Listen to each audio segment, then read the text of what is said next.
मोदी सरकार के मुरीद हुए राहुल गांधी के करीबी रघुराम राजन। रघुराम राजन ने कांग्रेस के भ्रष्टाचार की खोली पोल।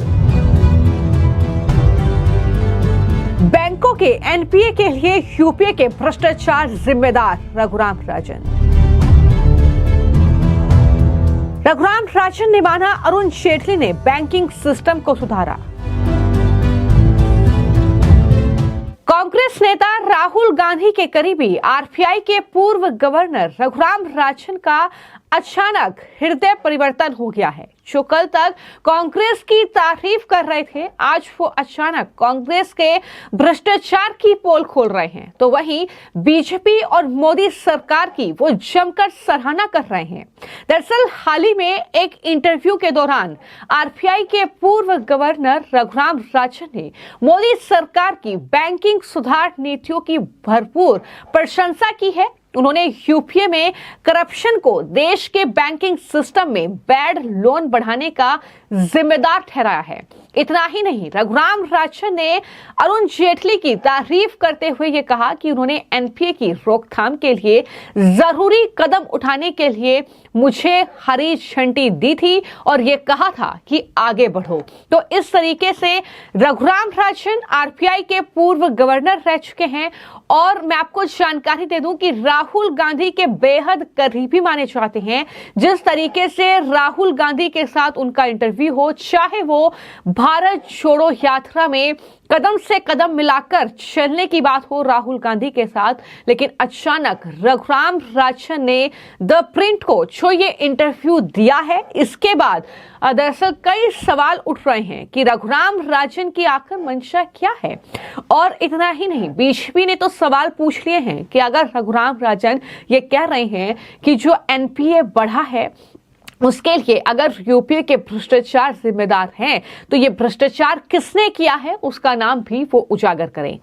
मैं आपको जानकारी दे दूं कि कभी मोदी सरकार की आर्थिक नीतियों की जमकर आलोचना करते थे रघुराम राजन, और अब द प्रिंट को जो इंटरव्यू दिया है उन्होंने उसमें कहा कि तत्कालीन वित्त मंत्री अरुण जेटली के कार्यकाल से बैंकिंग सिस्टम में कई सुधार किए गए हैं।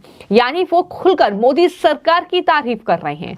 अरुण जेटली के साथ अपनी बातचीत के बारे में भी रघुराम राजन ने कहा और बोले कि जब मैंने उन्हें बैड लोन की स्थिति के बारे में जानकारी दी कि किस तरीके से जो है बैंक पर जो है बैड लोन बढ़ रहा है, इससे क्लीन अप करने की जरूरत है, ये मैंने अरुण जेटली से बात की और उन्होंने ये साफ तौर पर कहा कि ठीक है, आगे बढ़ो, यानी इस पर काम करो। और रघुराम राजन ने यह भी बताया कि कैसे यूपीए सरकार के दौरान भ्रष्टाचार की वजह से बैंकों का एनपीए बढ़ा है, यानी नॉन परफॉर्मिंग जो एसेट है वो बढ़ा है। उन्होंने बैंकों को राइट ऑफ के जरिए उबारने में मदद करने के लिए मोदी सरकार की प्रशंसा भी की है। हालांकि वहीं पर कई सारी ऐसी नीतियां रही हैं पिछले कुछ सालों में जब रघुराम राजन सरकार के काफी खिलाफ नजर आए हैं, जब उन्होंने मनमोहन सिंह उनकी सरकार की तारीफ की है, लेकिन आज ये तस्वीर बिल्कुल उलट हो चुकी है। अब रघुराम राजन के बारे में मैं आपको बता दूं कि सितंबर 2013 से सितंबर 2016 तक वो भारतीय रिजर्व बैंक यानी आरबीआई के 23वें गवर्नर थे। यानी वो यूपीए के शासनकाल में भी आरबीआई के गवर्नर रहे, वो बीजेपी के शासनकाल में भी आरबीआई के गवर्नर रहे। ये जानकारी उनके बारे में है, लेकिन अक्सर ये देखने को मिला है कि वो यूपीए शासनकाल की तारीफ करते रहे हैं, लेकिन आज वो मान रहे हैं कि दरअसल अरुण जेटली जो कि वित्त मंत्री रहे हैं मोदी सरकार में, उन्होंने दरअसल बैंकों पर जो एनपीए बढ़ा उससे कम करने के लिए कहीं ना कहीं काम किया है। उन्होंने कहा कि भारत में ग्लोबल फाइनेंशियल संकट के अलावा भ्रष्टाचार भी एक बड़ी समस्या थी। इससे प्रोजेक्ट्स को मंजूरी मिलने में देरी होती थी, प्रोजेक्ट्स को जमीन नहीं मिलती थी, पर्यावरण विभाग की मंजूरी नहीं मिलती थी। इन कारणों से प्रोजेक्ट अटक जाते थे। इससे फाइनेंशियल सिस्टम में एनपीए बढ़ जाता था। इतना ही नहीं, रघुराम राजन ने आगे ये भी कहा कि 2008 की मंदी से पहले बैंक खुलकर रकम बांटते थे। यानी वो यूपीए के शासनकाल का जिक्र कर रहे हैं और बता रहे हैं कि वो चेकबुक लेकर कारोबारियों के पीछे घूमते थे कि कोई कितना पैसा किसको चाहिए। ऐसा इसलिए था, इससे पहले परियोजनाएं समय पर पूरी होती थी और बैंकों को पैसा मिल जाता था। इस चक्कर में वो कई बार जरूरी प्रक्रिया भी नहीं निभाते थे। लेकिन मंदी ने हालात बदल दिए। 2008 के बाद ये उनकी तरफ से तमाम बातें कही गई हैं, लेकिन यहां बार बार हम बैड लोन का जिक्र कर रहे हैं, एनपीएस का जिक्र कर रहे हैं। आखिर ये होता क्या है, इसके बारे में मैं आपको जानकारी दूं कि जब कोई व्यक्ति या संस्था किसी बैंक से लोन लेकर उसे वापस नहीं करती है तो उसे बैड लोन या फिर एनपीए कहा जाता है। यानी इन लोन्स की रिकवरी की उम्मीद काफी कम होती है। नतीजन बैंकों का पैसा डूब जाता है और बैंक घाटे में चला जाता है। ऐसे ही आरबीआई के नियमों के मुताबिक अगर किसी बैंक दरअसल लोन की किश्त 90 दिन तक यानी 3 महीने तक नहीं चुकाते तो उस लोन को एनपीए घोषित कर दिया जाता है। अन्य वित्तीय संस्थाओं के मामले में यह सीमा 120 दिन की होती है। ये पूरी जानकारी एनपीए के बारे में मैंने आपको दी है, लेकिन यहां पर दरअसल रघुराम राजन जो बातें कह रहे हैं उसको लेकर बीजेपी के जो राष्ट्रीय प्रवक्ता हैं शहजाद पूनावाला, उनकी प्रतिक्रिया सामने आई है। उन्होंने साफ तौर पर उन्हीं बातों का जिक्र किया कि कल तक तो रघुराम राजन जो है वो राहुल गांधी के साथ नजर आते थे, उनकी तारीफ कर रहे हैं, लेकिन आज रघुराम राजन जो बातें कह रहे हैं वो काफी ज्यादा गंभीर है। लेकिन रघुराम राजन को वो तमाम चेहरे स्पष्ट करने चाहिए जिनके बदौलत इस तरीके से ये भ्रष्टाचार हुआ है, जिसके बदौलत एनपीए बढ़ा है बैंकों का। हालांकि उन्होंने ये भी बताया कि किस तरीके से मोदी सरकार 2014 के बाद से एनपीए कम करने की कोशिश लगातार कर रही है। उन्होंने ये भी जानकारी दी है कि यूपीए के शासनकाल में कितने % था और बीजेपी के शासनकाल में ये एनपीए जो है बैंकों पर कितने % हो गया है। ये पूरी जानकारी उन्होंने दी है। क्या कुछ उन्होंने कहा है, सुनिए। रघुराम राजन जो कि कांग्रेस के इकोसिस्टम के सबसे चहीते माने जाते हैं, राहुल गांधी के साथ कई बार इंटरव्यू लेते लेते, भारत जोड़ो यात्रा में चलते चलते नजर भी आते हैं और यूपीए की सरकार के जमाने में वो आरबीआई के गवर्नर थे।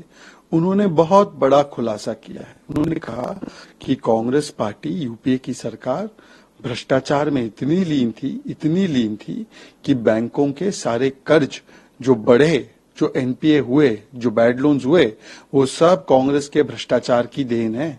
और हमें तो याद है ना कि कैसे कांग्रेस पार्टी फोन लोन करवाती थी। सोनिया जी के बड़े बड़े नेताओं के फोन जाते थे तो लोन दिए जाते थे। ऐसा आरोप भी कई सारे लोगों ने लगाया है। अब हमने ये भी देखा है कि 2008 तक जितने लोन दिए थे सारी बैंकों ने, उससे दुगने लोन 2008 से 14 के बीच में यूपीए की सरकार ने दिए थे और वो सब फोन लोन के माध्यम से दिए थे। रघुराम राजन ने ये भी बताया है कि जब एक तरफ यूपीए ने ये एनपीए का क्राइसिस खड़ा किया, देश की बैंकों को लूट लिया, डुबा दिया, तो नरेंद्र मोदी जी के नेतृत्व में, अरुण जेटली जी के नेतृत्व में भारतीय जनता पार्टी की सरकार ने इस पूरे बैंकिंग क्राइसिस को, एनपीए क्राइसिस को सुलझाने का काम किया। इसीलिए जो 14, 14.5, 15% एनपीए के रेशियो था वो घटकर 3% हुआ और पब्लिक सेक्टर बैंक्स का जो प्रॉफिट मात्र 14,000 करोड़ था मनमोहन सिंह के जमाने में, आज वो 1,40,000 करोड़ हुआ है। मतलब पूरी बैंकिंग सिस्टम को ठीक करने का काम किया गया। अब सवाल ये बनता है कि रघुराम राजन किन लोगों की बात कर रहे थे जिन्होंने बड़ा भ्रष्टाचार करके भारत की बैंकों को इतना बड़ा चूना लगाया। तो कुल मिलाकर रघुराम राजन का ये बयान अब काफी ज्यादा सुर्खियों में है। रघुराम राजन ने जो चीजें कही हैं, जो बातें कही हैं, जिस तरीके से हर रोज जो है चाहे वो विजय माल्या हो, फिर चाहे वो नीरव मोदी हो, इन तमाम शहरों को लेकर लगातार सरकार को विपक्ष घेरता रहा है। लेकिन रघुराम राजन, जिन्होंने यूपीए के शासनकाल में भी आरबीआई के गवर्नर के तौर पर काम किया, जिन्होंने एनडीए के शासनकाल में भी आरबीआई के गवर्नर के तौर पर काम किया, और उन्हें साफ तौर पर बताया कि यूपीए के भ्रष्टाचार जो हैं वो दरअसल बैंकों पर एनपीए जो बढ़ा उसके लिए जिम्मेदार हैं, और उन्होंने कहा कि वित्त मंत्री रहे अरुण जेटली ने इसे कम करने की तमाम कोशिशें की हैं। पूरी तरीके से मुझे छूट मिली थी कि किस तरीके से हम इस बारे में काम कर सकते हैं, इस दिशा में काम कर सकते हैं, और मैंने काम किया। ये तमाम बातें रघुराम राजन की ओर से कही गई हैं। फिलहाल आपकी इस पूरे मामले पर क्या राय है, हमें कमेंट बॉक्स में जरूर लिखें। धन्यवाद।